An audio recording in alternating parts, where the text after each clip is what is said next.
Sweetest sound. Okay. I think we're going live here. How do I... there it is. Checking und one, checking und two. Yes. From Southern California and beautiful Northern Alberta. Welcome to this. Oh, man. There we go. Yes, welcome to the Livestream Hangout with me, Patrick Coffin of The Patrick Coffin Show and CoffinNation.com. And him. I'll just let him fill in the blanks. Who are you, sir? And is that beard real or CGI? It's the beard is real. The hair is not. It's a Snapchat filter, I think. Man, at least it's human. What's this? Have you noticed this thing that animal features glum onto children's faces? I find that to be disturbing. But your actual name is Brian Holdsworth, and it's so great to connect with you, Brian Holdsworth. What's the best off the top for people who may recognize you because of shares or from your own show, folks who might be new to your handsome visage and manly beard but fake CGI hair? Where do you live and what do you do? I live in Edmonton, Alberta, which is a very obscure place for anybody who isn't from Western Canada, but it's pretty much straight north of Montana, quite a ways north. It's like the cold tundra of the north. And I am a communications/marketing consultant. My background is in graphic design and web design and all that kind of stuff, and multimedia and digital media. And I've always taken an interest in my faith, and so those two combined to help me establish some kind of a media presence and to start producing and publishing content for Catholics and non-Catholics for that matter as well, because it's obviously very evangelistic in nature. Right. I first met you at an apostolate that shall remain nameless, although it rhymes with Schmancers, and on their .com. So and then finally we got to meet again last September at the Rock 2.0 conference in Calgary with our mutual friend Lizzie Rizet, and so that was fun too. That was quite an event. Yeah. That was an event where it's not your father's conference, when there are way, way more people watching thousands of miles away through Instagram and YouTube live feed than we're in the actual room. Maybe we can start there, Brian, because let me throw your YouTube channel. What is it? YouTube.com. How can people check you out? I can never remember these off the top of my head. I think it's just Brian Holdsworth, I think, for YouTube. Okay. Facebook is Brian Holdsworth Media, and then Twitter is Brian Keepsworth, I think, because Brian Holdsworth was taken. So I had to be clever with that. I see what you did there. Excellent. Being Catholic online, I have this little nickname for it. Excuse me, I'm just going to tape the back of my brain surgery again. There we go. Call me Frankenstein's monster. Notice people always get it wrong. They call Frankenstein They forgot that the monster is actually the monster. Right. A little pet peeve of mine. Yeah. I call it being charged with an EWC, and that's being charged with an EWC means that you're existing while Catholic. And when people say, "Oh, someone said something mean to me on Twitter because of my faith," people are supposed to be saying mean things to you about your faith. Sure. When the New York Times start writing lovely letters about us, or fill in the blanks in Canada, whether it's the Vancouver Sun or the Toronto Globe and Mail or the Montreal Gazette and so on, a little bit of persecution is a sign of things going right, online or offline. Would you agree with that? Yeah, obviously. I mean, Jesus said that if they hate us, it's because they hated him first, right? So I think if everybody is showering accolades on us, we're not quite doing it right. I think there's middle ground. I think there are people that do a pretty good job of being sort of pastoral or whatever, or at least agreeable, and still do a pretty good job of proclaiming the faith, or at least proclaiming aspects of truth through other mechanisms like philosophy that would be kind of the common ground for most people. Yeah. Or reasonable people at least. But when it comes down to it, we still have to be proclaiming Christ crucified and resurrected, and as well as the tough teachings and the tough sayings of Jesus. And even for a lot of Christians, we try to negate those things, and we try to put our blinders on and say, well, these are the aspects of the faith that I really like. And we see this at parishes all the time, right? If you get a pastor or a priest in who starts to preach the fullness of the faith, There's going to be points where he's going to get pushback from parish council types, but it's necessary, and the same goes for online, maybe especially online, because that's more the public square, right? Yeah. If we're gonna be evangelists in the public square, we should anticipate that people are not going to like what we have to say, but we just have to keep saying it and hope that seeds are being planted there. Brian, do you think that people use the word pastoral to excuse dissent or to rationalize the fact that they just don't want the hassle that comes with sharing the faith? Because I'm not even sure what pastoral means. I mean, etymologically, pastoris means shepherd, so you want to be nice. Yeah. Right. But at some point, the Catholic faith, particularly among all Christian options, is offensive to worldly ears. It makes offensive claims that are completely opposed to things like relativism and indifferentism. So what's a good working definition of pastoral?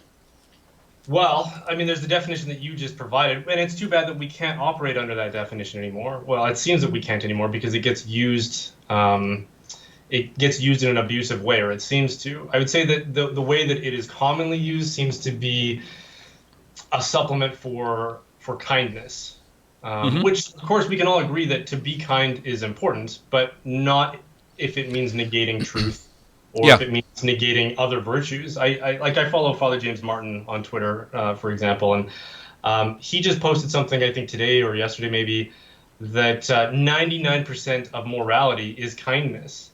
Yeah, I saw that. And you reply with a really apropos C.S. Lewis quote about kindness. How did you respond to that again?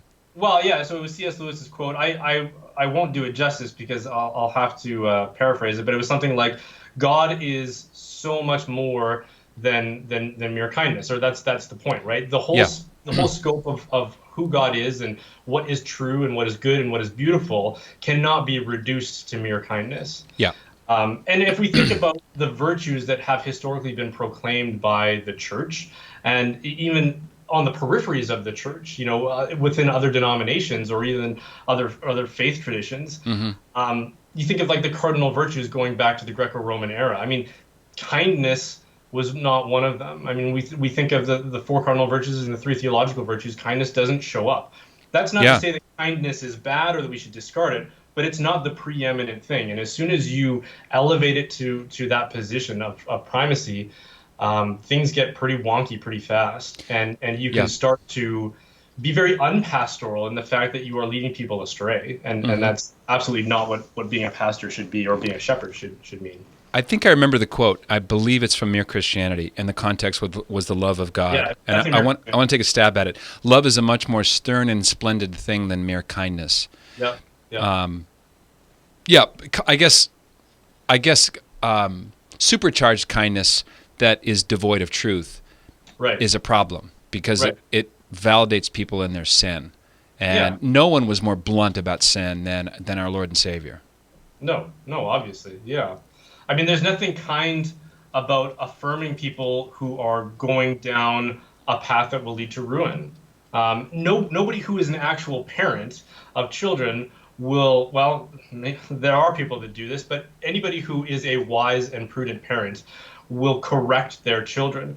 And that may not make them feel good. That may make them cry. You put them in a timeout and they will cry every single time. You send them to their room. You take away a toy. That will make them cry. There are times when relatives of ours out in public will immediately hand our kids cell phones, and our kids don't have access to things like that when they're with us. And when we take those away, they cry. They get upset, right? That's by the standards that are being used to define kindness as the supreme virtue, that would be considered unkind. But, I mean, you don't give something to someone just because it makes them feel good or it grants them fleeting pleasure. Obviously, you want them to have a lasting happiness and joy in their lives. And if these things compete with that, then you have to implement tough love sometimes. Maybe this is where Ben Shapiro's "Facts Don't Care About Your Feelings" comes in. Sure. Yeah. Because people don't want to make the distinction between hurt and harm. Like I was spanked. I was spanked as a kid a couple of times. I didn't like it. It hurt. But it didn't harm me. Right. I knew my parents loved me. And nowadays, anything a parent does to bring tears to a child's eyes is like a capital offense, a federal case. Right. Yeah. Yeah. Oh, And I mean, people get upset with that. There are times where I have put my kids in a timeout at mass because they were hitting or being unruly and disruptive, and so I would take them to the parish hall or something like that and sit them down in a corner where it's dark, and they would be crying, and people would peek around the corner and be like, who is abusing that kid in the background? But it's like, well, these are the things that have to be done. It's either that or he grows up to be a much scarier version of whatever this little narcissist is at the moment. Yeah, and then the anti-Matthew Kelly will start writing books about the worst version of yourself and make $1 million. Right. Wouldn't that be good? Yeah. Just one sec. What am I doing? All right. Just want to add in Coffin Nation here for a sec. Sure. Including our... Oop, there we go. Brian, I have a policy against what I've affectionately called FNCs, fake name cowards. There's a kind of person online that wants to pick a fight with me. It's mercifully small in number. Sure, but they have these pompous Latin-sounding handles. They've got 14 followers, and they sound like John Wayne. I just block them. And I think Jordan Peterson said something to this effect, that anonymity online brings out the worst in people. And I just just drift off. And if someone wants to start trolling me, I just block them. Yeah. I mean, you're putting your name out there and your reputation, and there's a kind of transparency. But if someone's hiding behind a fake name, it's very easy to be Mr. Tough Guy, when you're actually in your mom's basement and you're 38 and you're not married. Yeah, absolutely. Yeah, I think the analogy that comes to mind for me is like when we're driving. Everybody's a tough guy in their car when someone butts in line. But if someone did that to you at the movie theater or at McDonald's or something like that, very few people will be like, what the heck, man? Get out of the way, right? Like whatever the verbal equivalent of honking your horn is going to be, right? Yep. When there's that little barrier of steel and glass insulation, we're all over that horn, or we're flipping people off or whatever. Mm-hmm. And I mean, it's obviously false notion. It creates sort of a false sense of security and confidence and whatever else. And I would say the digital insulation is even more so, because you're not even physically in proximity to this person. Yeah. And when you hide behind an avatar or a digital persona or name or something like that, then it happens even more so. I think something I've talked about a little bit on my channel in the past is that, and you've probably experienced this, especially in actual debate scenarios, or maybe even sort of dialogues that are somewhat adversarial, in that if you're face-to-face with somebody, you tend to be a lot more accommodating of the fact that that person's human dignity is present for you. And so charity tends to flow a lot more organically, I find. Yeah. But the thing is and that's because human beings do have inherent dignity, and it's there sacramentally present for you. The reality of that is physical and undeniable and accessible to your senses. But the ideas that they might be proposing do not have inherent dignity, right? Like, those are things that you can treat them with utter contempt if you want. You don't have to respect those ideas. You don't have to adopt those ideas if you want. But you do have to treat the person with respect and dignity. But the problem with the digital landscape is that it's so easy to forget that there's a person there, and to just treat the subject matter as mere ideas, and to treat the person like you could legitimately morally treat ideas. Yeah, that's a good point. It's a discarnate, to use a McLuhan phrase. It's a discarnate environment where you after a while, and you can see this with people who do battle online. If you're just an observer, like one guy, it's like the other guy's saying, "Hey, dear stupid idea." Exactly. Instead of person holding an opinion with which you disagree. Have you seen the famous stick cartoon? It's a wife calling her husband to come to bed because it's late, and the husband is saying, "I'll be in a minute, honey. Somebody's wrong on the internet." Right. Yeah, I love that. Yeah, exactly. Isn't it tempting? Maybe people of Irish extraction are more prone to this. They see a fist fight and like, oh, is this a fist fight available for joining? As opposed to, I don't know, playing Scrabble with your kids or doing some other activity. Sure. Yeah, and how often do you come across an exchange like that? And it could even be someone that you know, or someone who's articulating a position that you sympathize with, but you've come into the conversation halfway through where it's devolved into something that is just not showing any measure of appreciation for each other's dignity. Yep. And you just think, man, you guys are going about this in the right way. And I'm sure that happens where people come halfway through and they see me engaging in stuff like that. And I think that's just, it's a moment for all of us to pause and remind ourselves that even when someone offends your sense of pride, you have to it's a question of faith, really. You have to adopt sort of an ethical code. And just one sec, sorry, I had something pop up here. I'm a Christian, I forgive you. Like an ethical code while you're still sober-minded, and then hearken back to that and stick to that. So when you say things like, well, when somebody does that, I just block them or I just walk away or whatever, that's something that you've adopted when your mind is thinking clearly and you can reason these things out, so that when the time comes and someone gets offensive and someone gets in your face and starts trash talking you, you can just the temptation is to want to get in there and say, well, screw you too. Yeah. But if for those of us who are Christians who know what it's like to adopt an ethical code that stands outside of that situation, hopefully that experience will teach us to just stick with that on faith rather than yield to that temptation. Yeah. And Christians are not supposed to say screw you too. It's more like thou be screwed. Yes. Just to keep it, right. Elegant, elevated. Exactly. I want to honor the people who are my affectionately named Nationistas who've written beforehand. So I want to start with Hudson Biblo, whom you might know. You might know Hudson. Yep. Another Saskatchewan great guy, great Catholic. Hudson says, question 1, what are some best practices to respond online in video to Catholics who don't believe the Church is the true spotless bride of Christ? Any thoughts? Appreciated. So remember, responding to Catholics who don't believe the Church is the spotless bride of Christ. Yeah. Oh. You know, the second largest denomination in America, ex-Catholics. No doubt. Yeah, I mean, I'm someone who tends to draw as much as possible from sort of a Socratic method of dialogue. I find that if you tend to give people enough, this sounds harsh, and I don't mean it to be so pejorative, but if you give people enough rope, they will tend to hang themselves or their ideas, right?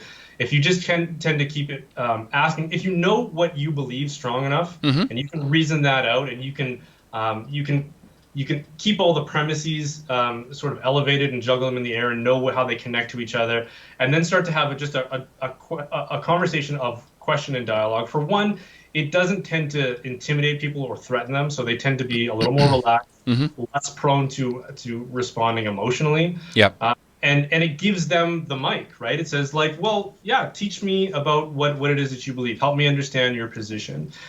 And the thing about being Catholic, like I have been told that I'm smart by people in the past, and people don't know my background. They don't know the metrics that have been applied to my supposed intellect through school or otherwise.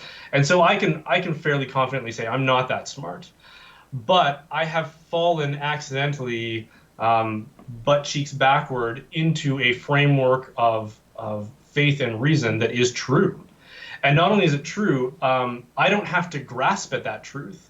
It's fully accessible for me. All I have to do is just pick up some books or even just listen to YouTube channels and apologists or podcasts, whatever, and I can become fairly well formed in that truth, so that I don't have to try and conceive of this perfect philosophy that nobody can debate against.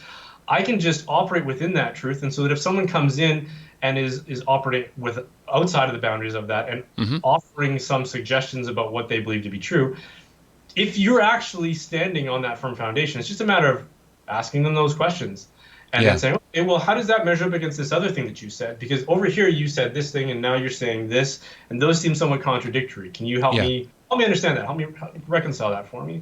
How so? No, I'm just kidding.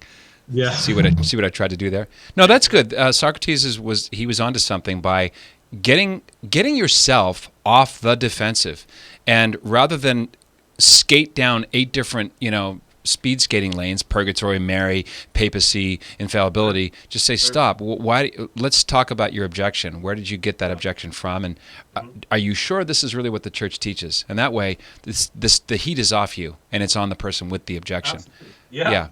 Yeah. Hudson has a second question, and it's related to a Bishop Sheen quote. We can win an argument but lose the soul. So what are some ways we can weigh out the walk with the need to be more truthful? Any tips appreciated? I think what he's getting at is the truth and love balance, because no one was more loving than Jesus, and no one was more truthful because he was the truth. So you can't out-love or out-truth Jesus. Right. I don't know if there's a template for doing that. Doesn't that often, to a large extent, depend on the person you're talking to? Some people, they're in your grill, they want to rattle you. Other people are just curious, and they're working off, some ignorance. Sure. Yeah, and so I think you have to be smart about how much time you spend with certain people that are just trolling. But if someone is genuinely inquiring about something, then again, you can fall back on that Socratic method. But as much as possible, try and establish some sort of common ground, some sort of a relationship with the person. People are going to be much more inclined to want to listen to somebody that is a familiar or friendly presence to them, right? Yeah, you care about them. You're not their debate opponent. Right. Only. Yeah, and I think that has a lot to do with what Sheen was implying, and that's where sort of the authentic pastoral approach can come from, right? If we really want to evangelize people within the sphere of our influence, and for most people, we're not internet celebrities. So for most people, that means relationships that you actually have.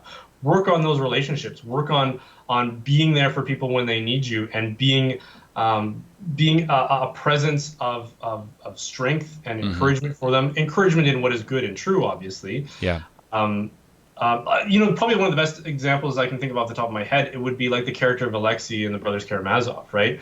Some people would look at that and say, well, he was a little bit too naive and maybe a little too pliable.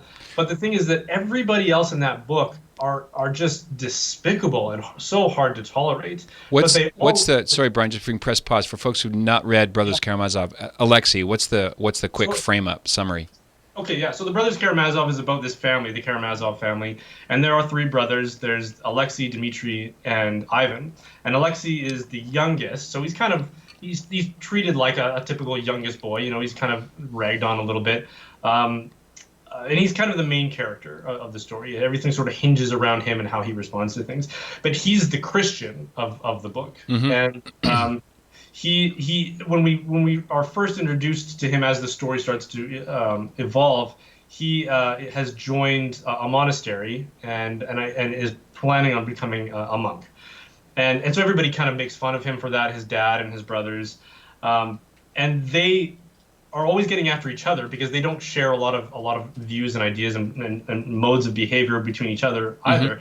But the difference is that they love Alexei because he's just this source of light in their lives, and he's very rarely ever condemning them. Now, I mean, we can have maybe a more nuanced conversation about when you should rebuke people for their immorality. But the way that Alexei's portrayed in the book is that he pretty much never does that until he's really pushed to his limit and things kind of head to a crisis. But again, just that presence, he's there to respond when people challenge him on things. Yeah. And he's sort of a source of wisdom and a source of like innocence and sort of purity. And they all love him for it. Speaking from my own experience, I haven't been that kind of an example in many of the lives of people that are around me. I've often been that guy who just wants to let's just get right into the debate because that's what I know. That's easiest for me. Developing a relationship is hard. It takes time. So let's just go right into the rhetoric. Right. And I've often lost souls in the process. There's countless arguments that I've won where people walked away thinking, man, what a jerk that guy is. Yeah, right? I really like truth, man. Yeah. Yeah, and isn't family the toughest room to talk to? Okay, very good. And Shalato Walter, quote, I always try to be polite in my online exchanges, many with folks who have very different values than my own. Although it's frustrating when I'm presenting facts I know to be correct, bracket, I have a lot of pro-life conversations, unbracket, And instead of returning with what they believe to be true, they begin name-calling or using foul language. I used to depart immediately from these exchanges, thinking it wasn't worth the frustration. In recent months, I've hung in a little longer, but most just continue to up their rudeness. What do you do if you're being civil and the other person turns on you with name-calling, jeering, really bad language? I know some people speak that way regularly. However, it seems there has to be a line to be drawn somewhere. Yeah. That's a good question.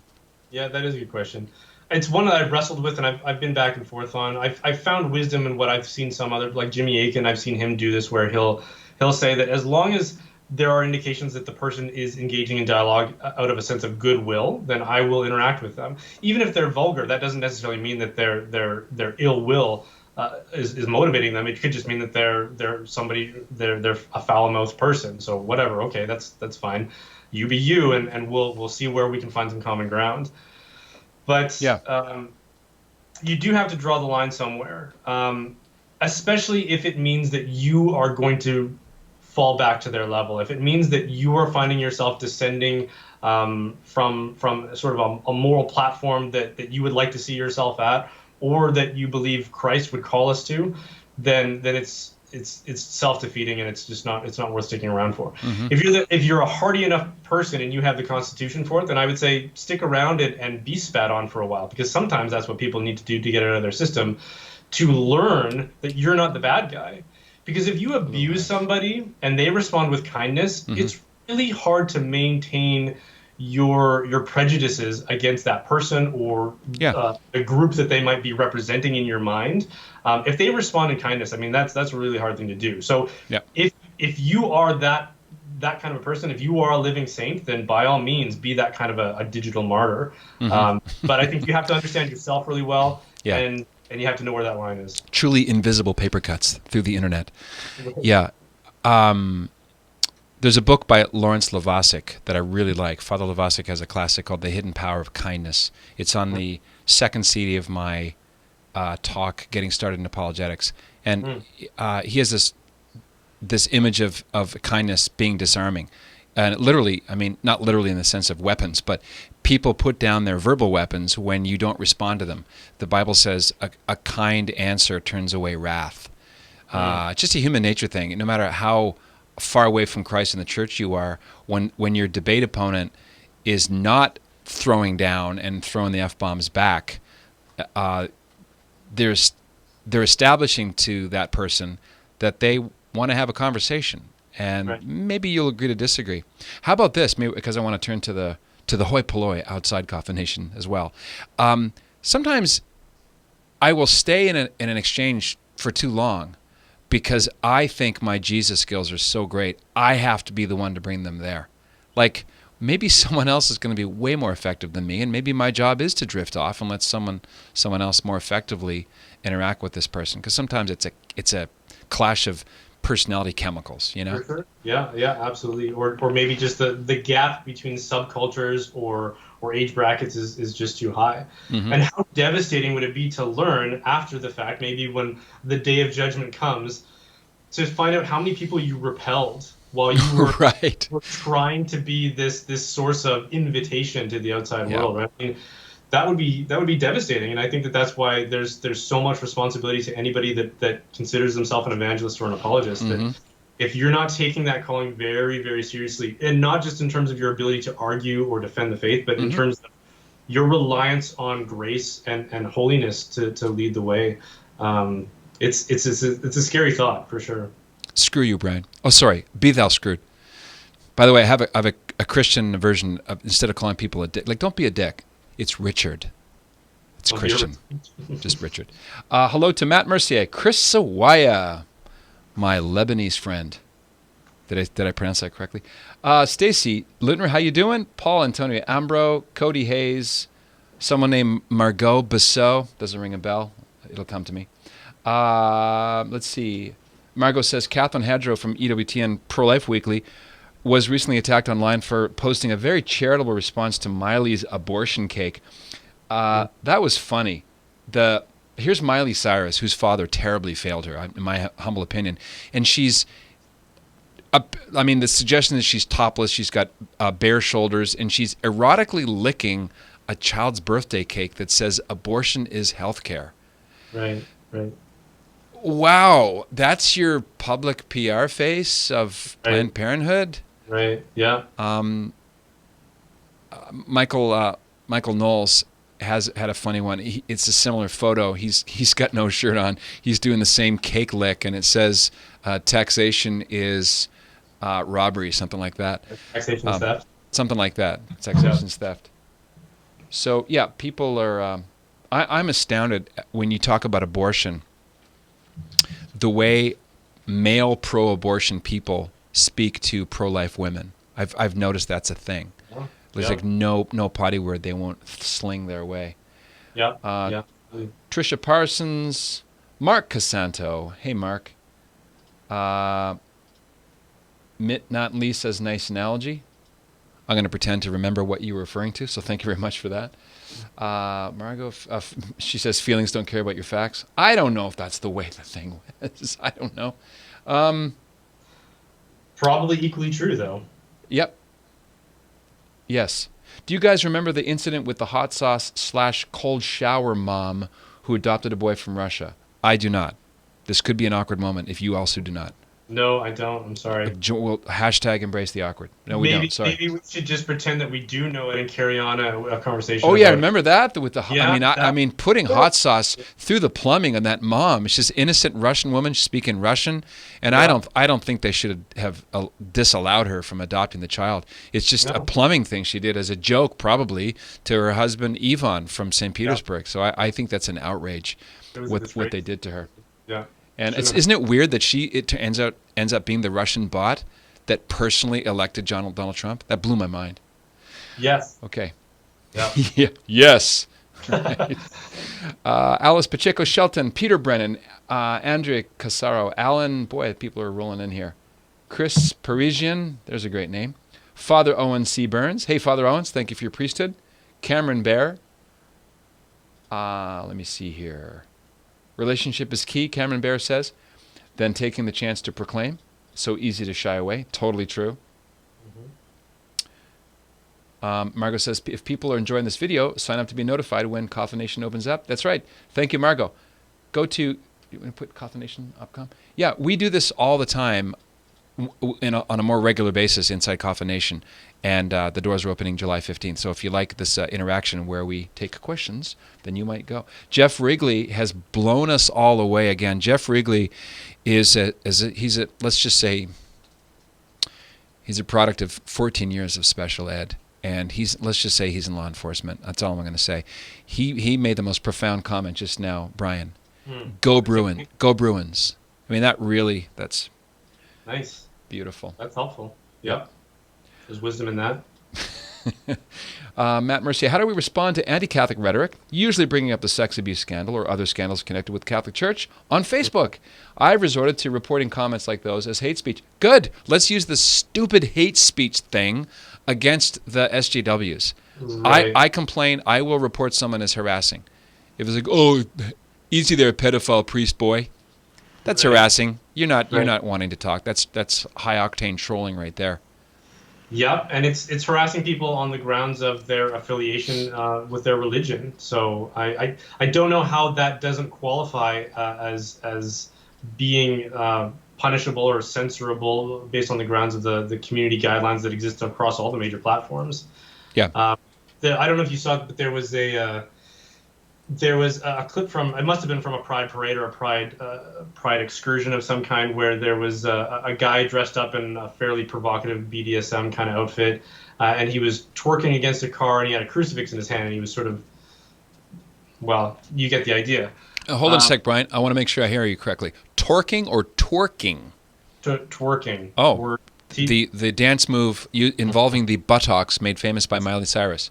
That is correct. Yes. So anyways, I mean, he was deliberately provoking people based on their religious affiliation. And I think he was wearing something that looked like it was supposed to be a nun's habit or something like that as well. So again, I don't know how our society can become so uptight about not offending people and then endorse behavior like this by any stretch. That qualifies on the same grounds. I mean, if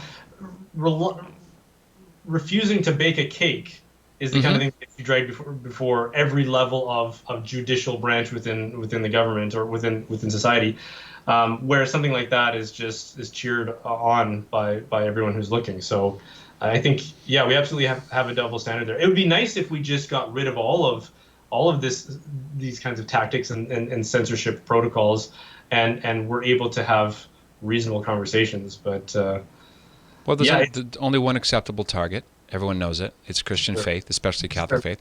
Imagine Yeah. if you dressed up to do this kind of street theater nonsense as a rabbi, Sure. or a Muslim imam on a pogo stick, acting like a fool. Forget it. How long would that Yeah. act last? Yeah, if that guy was holding a crescent moon in his hand, I mean, there would be a lot more to grieve about. Yeah. Among everybody on the internet. So Yes. yeah, it's incredibly. Having lived in LA for 11 years, I wonder how long you'd last on the corner of Hollywood and Highland in an L. Ron Hubbard rubber face mask.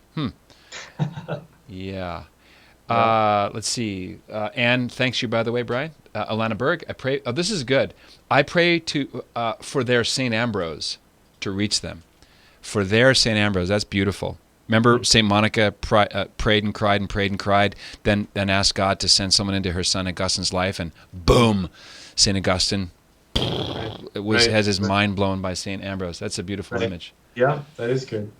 Again, that's the kind of thing that relies on relationship as well, right? Because you have to know the person to pray for them. And the more invested and familiar you can become with the people that are out there, the more likely something like that can happen. Yep.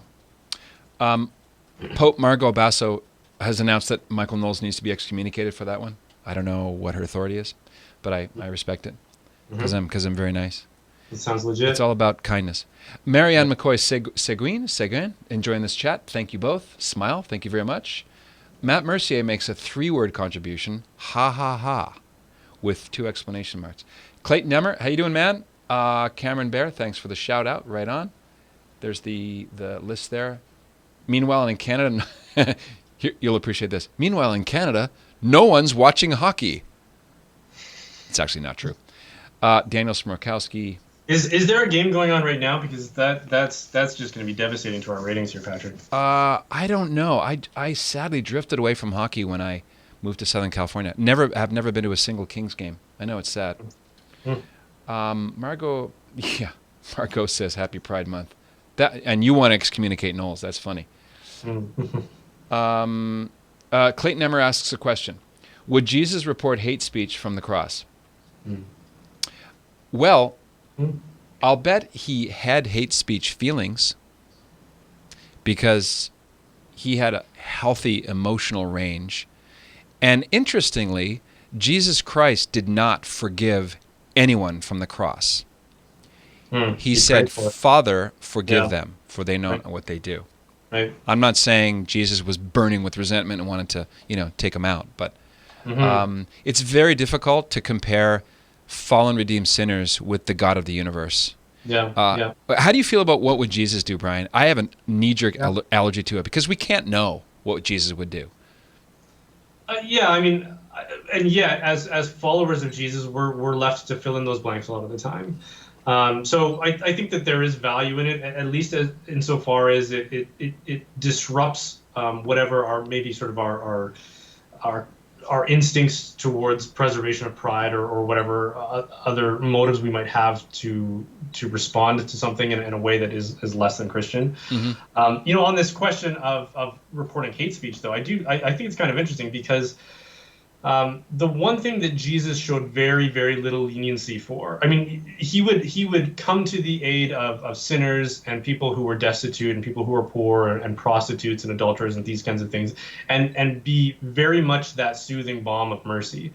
But the one thing that and tax collectors as well. But the one thing that he didn't show that same kind of mercy towards was hypocrisy. He was fairly quick to condemn that. And the thing about, I'm going to say the left, in the way that they are strategizing online through the employment of hate speech policies and things like this, is that now it's coming back around and cannibalizing a lot of them. So there are these activists who are out there promoting these kinds of new policies, and then all of a sudden, a lot of their friends who are just mere journalists or historians or providing useful content to the web, but come across content that might be, so let's take a historical channel on YouTube or something like that, that maybe treats subject matter like the Holocaust. And now these people are getting demonetized because of this kind of behavior. And so it's in a funny, but at the same time not funny way, it's sort of that, well, I don't want to say karma, but it's kind of a karma. It's that hypocrisy that is self-defeating, that is coming back around, and what goes around comes around. The karma hitting the dogma. Yeah. And chaos ensues. Another good example of that, the cannibalization, the left eating itself, is a Vancouver feminist named Megan Murphy, just the dyed-in-the-wool, leftist Vancouver feminist chick. Well, she's been banned for life on Twitter because she stated biologically correctly that women can't be men. She dead well, actually her official secular mortal sin was to dead name someone. She used the name of birth of someone who identifies as trans, and for her troubles she was banned for life by our good friend Jack Dorsey. I think a lot of leftists are becoming liberals, if that makes sense. You look at the journey of someone like Dave Rubin, a leftist who became a liberal, who's now exploring conservative ideas in a way because he interacts with people who are kind to him and not pounding on him to change or to insist that you believe these other things first before I'm even going to have a conversation with you. So I think you're right. Yeah. And there's no end to the cycle either. I mean, the ideology never rests, and it continually changes the goal line. And it's something that you see in a fairly pronounced way whenever the Democratic primaries start to get rolling, right? Because people who ran last time took very specific positions on things and acted like they had this moral integrity. And now, 4 to 8 years goes by, and here they are running again and getting asked a lot of the same questions, which they are initially responding to in the same way, but then realizing, oh, no, well, that's not our position anymore. Progress has moved. What it means to be a liberal or the left or whatever you want to call it, we now believe something even more eccentric or more out there. And then they have to turn on a dime and be like, oh, sorry.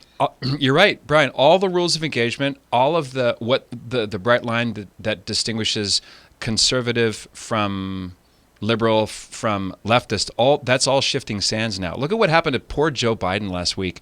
He initially made a statement in which he supported the Hyde Amendment, which, among other things, forbids federal money going to support abortions. And the backlash was so enormous that he flipped. But then he flopped again. I mean, this is not someone who should be leading the free world. Forget worldview, with which I just disagreed 90% of the time. Just, take a position. I think this is why... Another reason why I think Donald Trump is going to be president after 2020, because he does not seem to care about the firestorm backlash stuff. He just he rides it out, and if you can stand up to the mob, you're going to gain new fans, even if they initially don't think they like you. Another example of someone being cowed by some oligarchic concern is Pete Buttigieg, the homosexual mayor candidate. Who was told, he used it because I'm thinking about Pete because you just mentioned hypocrisy. He called Mike Pence a hypocrite because Mike Pence and Donald Trump are both married men, but Trump particularly, and because Pence supports Trump as president, Trump's a hypocrite because he's been married more than once. Well, it seems a leftist rabbi in Israel took offense at the term hypocrite and demanded some kind of apology or restitution or, I don't know, apology. And the Buttigieg campaign agreed. Yes, we will not use the phrase hypocrite. And the reason is, hypocrite is thought by this liberal rabbi to mean anti-Semitism. That if you're a hypocrite, then you're thinking that all Jews are hypocrites. Something like that. The problem is a guy by the name of Jesus Christ uses it against the Pharisees in Matthew's gospel. Right. And he does it, this is the irony of the complaint, he does it in honor of their teaching. They sit on Moses' seat, but don't do what they do because they're they're not living lives that are godly. Hence, hypocrite. Right. So people like those who stay the course. What's a leader? Someone who gets out ahead and sticks to his principles. That's what I think people are all across the spectrum admire that quality at least. Does that make sense? Yeah. Well, when it comes to electing politicians, I mean, regardless of where you land on the political spectrum or what your ideology happens to be, I think we all want to believe that when we elect somebody, they're going to legislate and they're going to debate and they're going to defend positions that they told us they were going to defend. If they are that pliable to the whims of whoever is loudest or whatever currents of ideological fashion happen to be out there, you can't rely upon them to be that voice that you elected them for, all the things that they promised in the first place. If someone can't stand behind their word or the things that they supposedly believe, then you can't trust them on the long term. And I couldn't imagine being affiliated in an ideology or framing my identity based on an ideology that is constantly moving and I have to keep catching up to. And that if at a certain point I ever say to myself, well, no, this is my hill that I'm going to stay on. And for that, I will either get slandered or left behind or be considered anathema for it. I mean, or I'll lose the election. Hilaire Belloc stood for Parliament in England, right. And England was as anti-Catholic then as now. And he held up his rosary beads and said, "I pray what did he say? I tell these beads every morning, right. And I'm a Catholic. If you don't want that, then don't vote for me." Right. Man, that's awesome. Yeah. And speaking of that, we've got Jerome Bell from the UK. Jerome, welcome. Must be late there in the UK. Boy, that's that we're honored to have you. Yes, Margot says Stanley Cup final game 7. Oh no. Yes, this reminds me two of Canadians that are oblivious to the fact. That's startling. What's that? 2 Canadians that are oblivious to the fact that I know. Yeah. The more I spend time with my kids, the less and less interested I am in professional sports. I think it's just the world's biggest time vampire.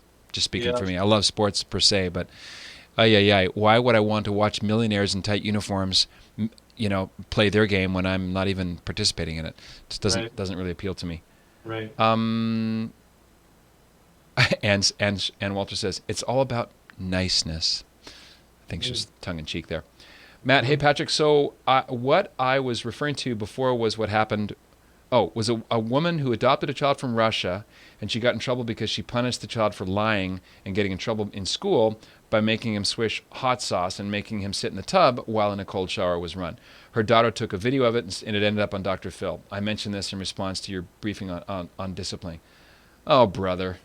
Of course, Dr. Phil is the moral standard. We should believe all of his shaming and praising. I completely agree with. Right. Because anyone with a head that bald has got to have Solomonic wisdom. Yes. Yeah, no, I missed all that.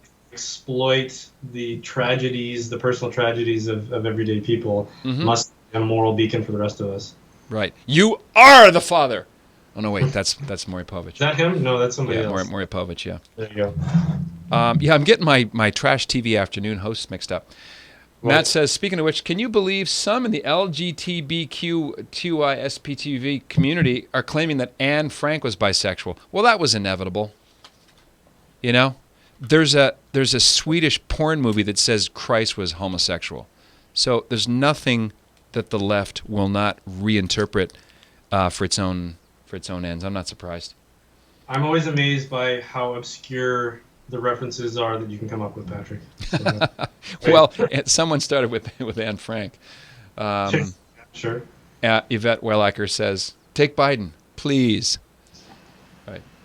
But did you ever notice how the grand total of Americans that moved north to Canada who threatened to is once Trump was elected it's been overwhelming. 0. Oh, really? Oh, okay. Maybe they just didn't go to Edmonton. Maybe. We don't have an entertainment industry here. No, we're just everyday hardworking people. Is it fair to say that Edmonton might qualify for the American stereotype of frickin' cold Canadian city in the winter? Yeah. It pretty much. Yeah. I think it's like one of next to Winnipeg and maybe like Moscow. It's got to be one of the coldest major metropolitan cities in the world. So. I've been there once in 1994. I'd love to go back. I grew up with Father Richard Smith, now your Archbishop there, and I had a great time in Calgary at that Rock 2.0. That was Father Christian Bouvet and just all the team there. It was great to hang out with you too. Loved your talk. That age from, let's say, 18 to 30, they are really hungry for an alternative to the leftist salad that gets thrown at them at college. It's an important, because they're starting families, they're thinking about marriage, and that's an important demo, as the kids say. I think anybody to persist in the church today, you have to have a certain kind of immunity to whatever culture happens to be telling you is interesting and cool. And if that's the case, then the worst tactic we can take as a church to try and reach that group and lead that group is to try to be cool. I mean, even if we succeeded in being cool, it still wouldn't work. But we are not cool. There's no charism for cool within the church. So even if we try, it's a sad, pathetic attempt, and people see right through that, young and old alike. So it's just the worst course of action we can take. And you're saying that with your cool beard and your CGI hair. Wow. Well, there's the odd exception. It's astounding. That proves cool, but Listen, Jerome chimed in the UK. Now it's late there, so Jerome might be drunk. I don't know. Are you under the influence, Jerome? You can be honest with us. We can't just confess. We can't administer absolution, but let us know. This is a great thing. He says this. So I'm very new to the faith. Been attending for a few weeks now. Any helpful tips? Wow. That is great. So many questions that I could start with. How would you address someone who's back to the practice of the faith for a couple of weeks? Presuming that Jerome is an adult and there's a before story. Jerome's not 16 going, I think I'll try this church out. Encouragement for newbie reverts. Maybe you say back, Jerome. Are you a revert? Were you raised Catholic as a kid? Yeah. Or what? So maybe we can get that straightened away. So we'll ask Jerome. Are you a revert to the faith, or did you come from a totally different faith tradition or no tradition? A lot of nuns out there, right? NONES. Yeah. Anastasia Morgan, in 8th grade, our priest defined hypocrisy like as a beautiful white stone, very expensive mausoleum, perfect exterior but decay underneath, or a great decay interior. Yeah. It really got through. I'm 65 now, and this is the image that really stuck. Well, whitewashed sepulchres, right? Whitewashed sepulcher. A sepulcher is a stone casket. Right. Beautiful on the outside, but the whole putrefying flesh on the inside. Great image. Yeah. Eric Fecteau. Now there's an award-winning name.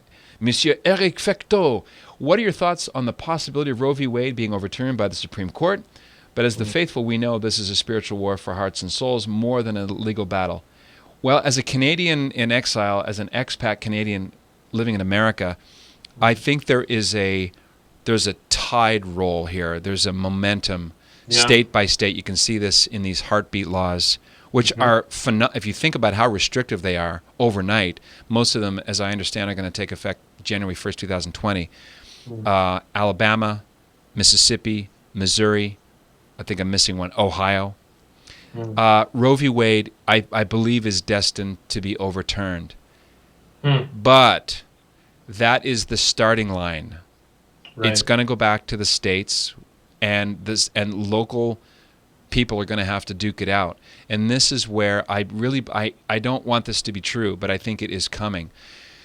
With Roe v. Wade on the side of the pro-abortion forces, if you will, they're still violent. Even though federal law is on their side, and they're always trying to create these ridiculous bubble laws, as they did to my friend Reverend Walter Hoy.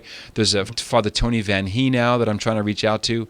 Yeah. This is an 85-plus-year-old priest in Ottawa. They actually invent laws to prevent free speech with respect to abortion. If they're this willing to be violent against peaceful pro-lifers when the law is on their side, what's going to happen when Roe v. Wade goes the way of the dodo bird? And I'm not looking forward to the clash, because it's going to be Civil War-ish. I hope I'm wrong about that, but I don't think I am. Wow, yeah. And So anyway, your take, because Canada had its own version of Roe v. Wade in '68, thanks to another faux Catholic, or as I call them, Catholic, licking the golden calf, Pierre Trudeau, the father of Justin Trudeau. Right. So your thoughts on pro-life laws changing and how that affects the culture or doesn't?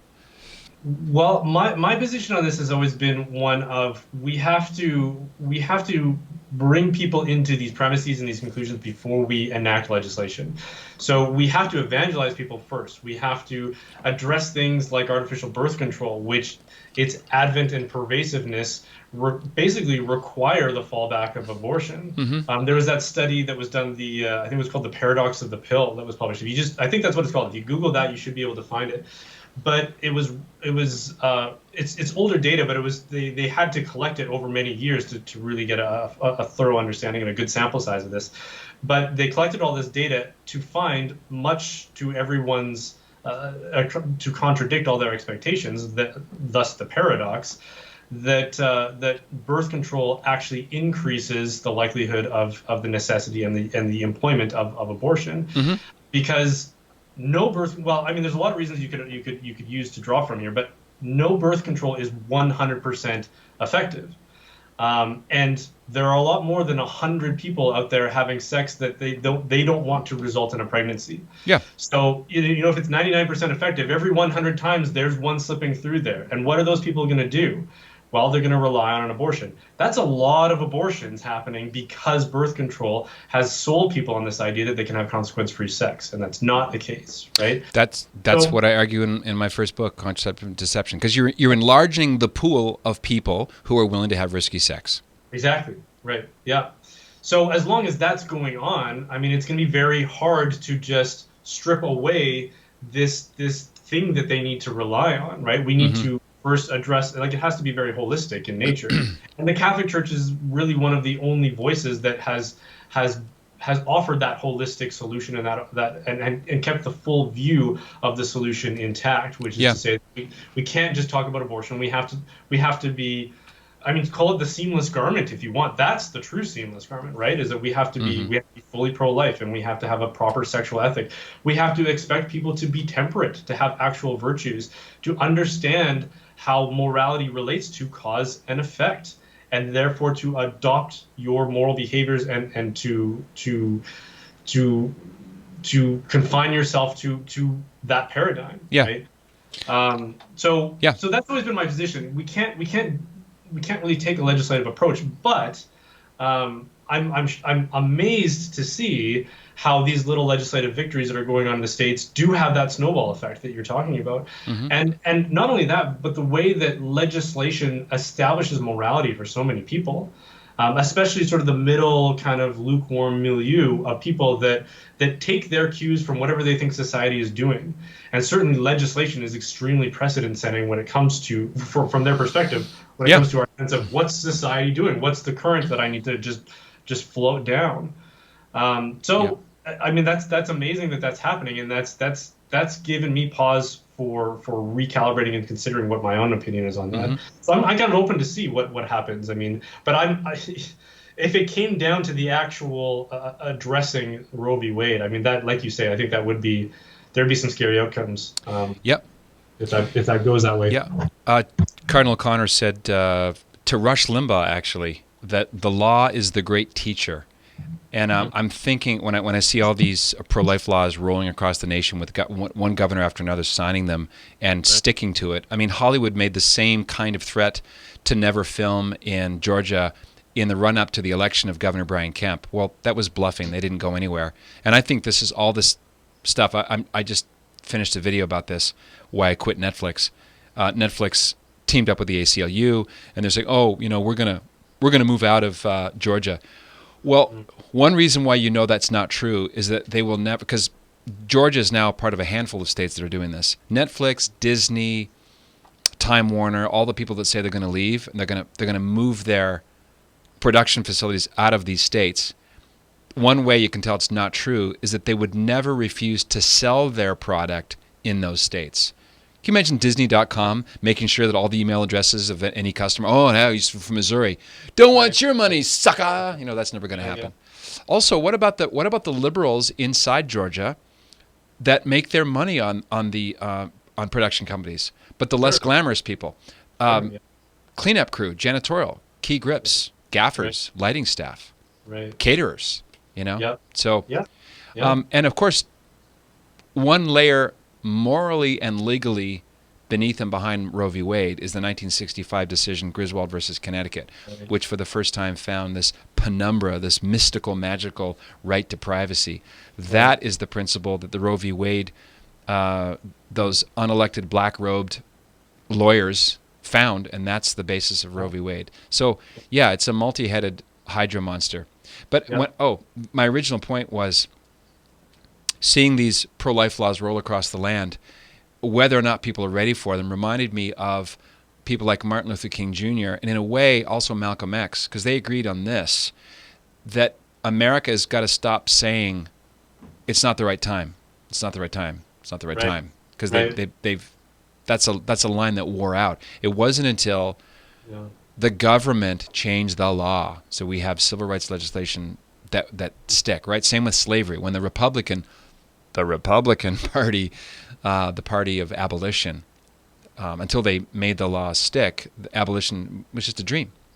Yeah. So it's both. It's both and. I don't know if we'll ever tease out which is the cause and which is the effect. Hope that's a help, Eric. Matthew, David Shadrax, learn and live and love the Baltimore Catechism. I love the Baltimore Catechism. Why did God make you? To know me, to love me, and to know Him, to love Him, and to be happy with Him in this life and supremely happy with Him in the next. Yeah. Works for me. Yeah. By the way, there's another part of that too that's maybe missing from that definition, is that God made me so that He can love me. Mm-hmm. He didn't need to, but He did. Mm-hmm. Jerome says, no, I think that is a denial that he's drunk. Only a drunk person would say no, with the A first instead of the H. So we're not buying the sobriety, Jerome, okay? No, of course I'm kidding. He says night owl. Standards for drunkenness are a little bit different in the UK from what they might be in at least the States, maybe not Canada, I don't know. Yeah, and never tweet, liquored, as the Canadians say. Bad idea. So, Jerome, I'm glad you're back in the church, but I'm still not sure if you were... Jerome says, mainly an atheistic upbringing, little to no influence. I'm baptized Anglican. That's always been my main interaction. For example, weddings and christenings. I'm 19 and I've wanted to get in touch with my faith as against all the arguments I've been raised with. I entirely believe I have a soul, the ability to have conversations such as this. I don't believe it's grounded purely in biology. I love not only the aesthetics, but the idea of belonging to a community and trying my best to cleanse myself spiritually of the falsehoods of modern society. Reaching adulthood, and I very quickly did everything as a teenager did, but all this pleasure I saw as animalistic, and it didn't and still hasn't filled a hole. I was hoping the church could fill that gap, but it's very intimidating, not gonna lie. That's pretty honest. Jerome, I would recommend you get a copy of the Catechism of the Catholic Church. I recommend you subscribe to Brian Holdsworth's channel on YouTube. And there's lots out there. Just, stay in touch here. Jerome, I'm glad you're, making your way all the way back home. Yeah, and don't let intimidation be grounds for apprehension. God by definition should be intimidating. I mean, if you are going to enter into a journey or a relationship with God, you should expect that you're going to get dragged into some pretty scary scenarios where you're going to encounter the ground of all being. I mean, that's a scary thought. That's what inspires that numinous awe that C.S. Lewis talked about, right? I mean, that's intimidating and that's scary, but it's worth doing, right? Absolutely. Yeah, I think it was it Peter Kraft or C.S. Lewis? Sometimes I conflate them. God is not nice. God is an earthquake. God's not a doddering grandfather. Right. Oh, here's what I was thinking about. It's a Peter Kraft's typical Kraftian paradoxical inversion. He says, when I say the word love in just a minute, it's spelled L-U-V. Perfect fear casts out love. Yeah. And isn't that what the proverb was getting at? Fear of the Lord is the beginning of wisdom. Right. Yeah, Right. not servile fear, but that awe, that numinous Yeah. awe. Yep. Yep. That's a good band name, isn't it? Numinous awe. I saw. Yeah, or maybe Yep. or Can boat see it. name. A good Christian rock band. Yep. Yes, sir. Matthew David Shadrack's. Margot says she needs to move to Alabama. They'll play hell in Alabama, he says. Come on, we need you. Very good. The American Medical Association says Ann Welter held their anti-assisted suicide stance. Interesting. I'm with Brian. Going to require teaching people first, then law. Eric says, I agree, Patrick. Post overturn, it would be hellish, to say the least. Brian is at the root of it as well with doctrinal truths. Very nice. No one believes me, says Ann Welter, when I say birth control leads to more abortions. Called all kinds of names then, even with explanation. Yeah, people are jerks, you know. As Christians say, people can be Richards. Yeah, just haters are fun to ignore. Yeah, well, the publishing of that study is pretty powerful ammunition for us to have, because we've been speculating on this philosophically and otherwise, but now we actually have a lot of data to support that. So that's a quick and easy way to respond to people that don't want to hear it and think that that's just an absurd proposition. It's just show them the link to that study. It's really hard to do. I'm going to check. I will check that out. I allude to the procedure or the process by which it happened in Sweden and the other parts of Western Europe, Canada, and the U.S. Every country that allows contraception has to have that safety net. It's impossible. The abortion rate goes up, not down. So the strange way, I mean, strange to worldly ears, the way to put it is, the key to reducing the scourge of abortion is not better birth control. It's no birth control. Right. So you just got to stand on it. So, Matthew Shadrack says being seamlessly pro-life includes supporting the right of states to have the death penalty. I completely agree. I don't know where we're going with this, strange reset of the catechism. I've interviewed Ed Fazer on this more than one time. I recommend his book, By Man Shall His Blood Be Shed. But contraception is the false god of our culture. Yeah. So I want to thank everybody. Thank you very much. There's so many folks we were not able to get. It just kept, growing and growing. Jerome says going to catch some Z's now. I think that's code for more drinking. I want to thank everybody who participated with our live hangout with Brian Holdsworth, and remind you that we do this every Wednesday, 5 p.m. Pacific time, 8 Eastern. Like my public page, it's patrickcoffin.media to get notified about the next one. Also, we're opening the doors to Coffin Nation. If you want to sign up and keep in touch, I'll just put that right here. CoffinNation.com. The world's largest culture building website. We have members in 5 countries. We have a blast. We do all kinds of things from members only, commentary. We're building a forum, and we're going to have a conference in 2020. So keep in touch. The doors open in July, so you don't want to miss it.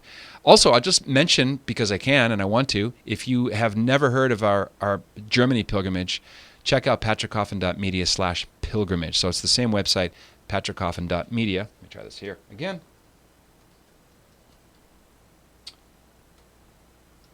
Media / pilgrimage. We're going to see the Oberammergau Passion play. So, boy, oh boy, I had a blast, Brian. I cannot believe we went a little bit long because we started a little bit late. I appreciate your time, and let's do this again. Yeah, for sure. It was fun, Patrick. Thanks for having me. See, are you going to use Be Thou Screwed? Or Richard? Be Thou Screwed, Richard, yeah.